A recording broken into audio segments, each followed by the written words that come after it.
Masa kalau pejabat, kalau guru dan profesi yang lain ke kantor mereka jalannya enak, kita petani yang katanya penyangga tatanan negeri jalannya nggak diperhatikan. Ya mohon diprioritaskan lah.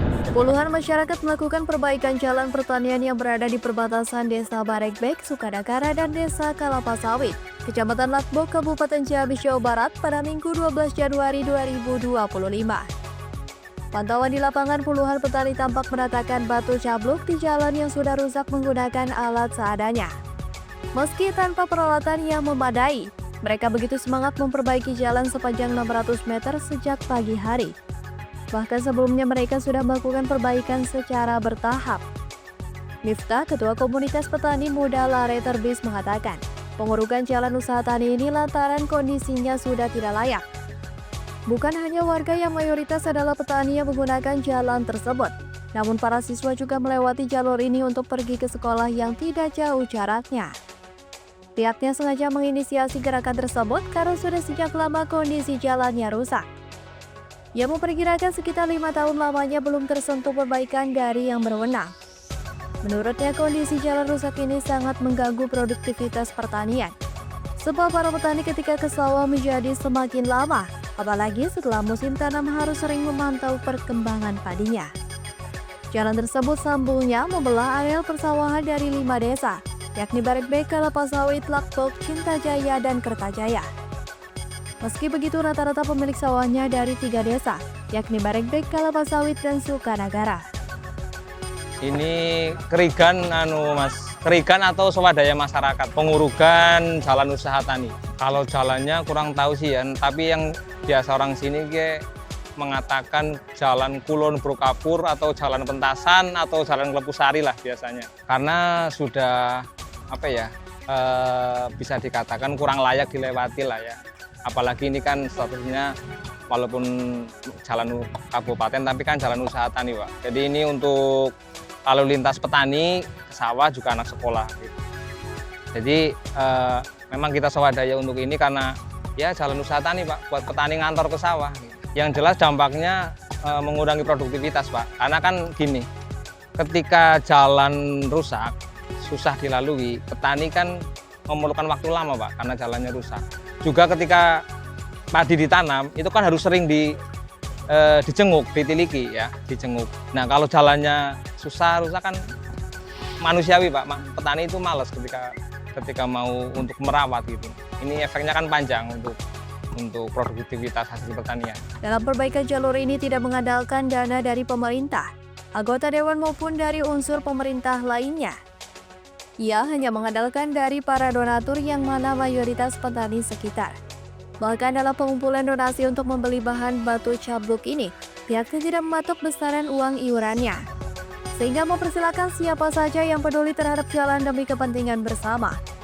Targetnya untuk memperbaiki sementara jalan yang rusak sekitar 600 meter membutuhkan 6 dump truk batu cabluk. Sedangkan saat ini baru terkumpul untuk 4 mobil. Menurutnya dalam memperbaiki infrastruktur pertanian ada 2 solusi, yakni jangka pendek dan panjang. Gotong royong ini adalah bentuk solusi jangka pendeknya. Dasar mengadakan kegiatan ini kan karena prinsipnya ketika ada jalan rusak itu kan ada 2 solusi, Pak. Solusi jangka pendek dan solusi jangka panjang. Nah, kita swadaya mengumpulkan dari masyarakat, dari petani, urunan, Pak, iuran. Ini bukan proyek negara, bukan dari Jalek atau bukan dari siapapun, tapi ini memang murni urunan seperak 2 perak dari para masyarakat, petani. Saya dan teman-teman hanya menginisiasi, mengkoordinir masyarakat untuk mengadakan kegiatan ini. Harapannya sih otomatis kan kita sudah mengadakan ada solusi jangka pendek ya, Pak, untuk pengurukan ya bisa dikatakan sementara lah. Nah, untuk harapan kedepannya kan solusi jangka panjang. Solusi jangka panjang itu kan sudah ranahnya negara, pemerintah. Ya ketika kita sudah mengurus seperti ini ya tinggal pemerintah dalam hal ini. Entah dari mana lah, kita kan kurang paham, Pak, petani. Dari Pemkab, pusat atau provinsi. Ya dipermanen malah rabat beton biar nanti kan petani ke sawah itu kan lebih mudah gitu.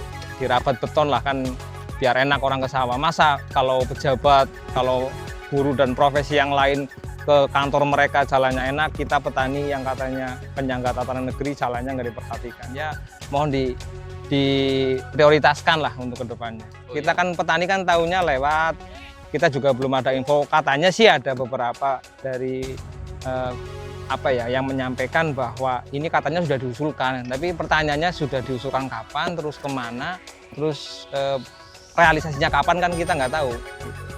Makanya kita berinisiatif untuk kegiatan ini ya. Semoga sih setelah diuruk ini langsung tinggal nggak lama itu di rabat beton seperti itu. Ya syukur-syukur Pak Prabowo datang ke sini lah, biar yang pertanian kedaulatan pangan, jangan ngomong kedaulatan pangan, kemandirian petani kalau jalannya seperti ini. Gitu. Kami atas nama petani mengharapkan bantuan, baik itu dari pemerintah desa ataupun kecamatan, lebih-lebih dari daerah, supaya turun tangan di wilayah tersebut, agar supaya bisa di desa-desa kami mandiri, panennya juga mudah untuk mengambil hasilnya, kemudian kita berjalan kemana kemari, ke sana kemari agak enak lah. Untuk itu kami mohon bantuannya, baik dari pemerintah desa, kecamatan, ataupun daerah. Apalagi kalau istilahnya Bapak Presiden Prabowo yang menganjurkan makan gratis. Nah ini sumber daya utama, Lekbok sumber daya utama. Padi, lumbung padi kecamatan Lekbok ada di wilayah kami, Desa Baregbek. Untuk itu mohon diperhatikan, terutama jalan-jalan lah yang masuk ke sawah, itu khususnya. Spesialnya inilah kegiatan kami dengan masyarakat agar supaya bisa dipertimbangkan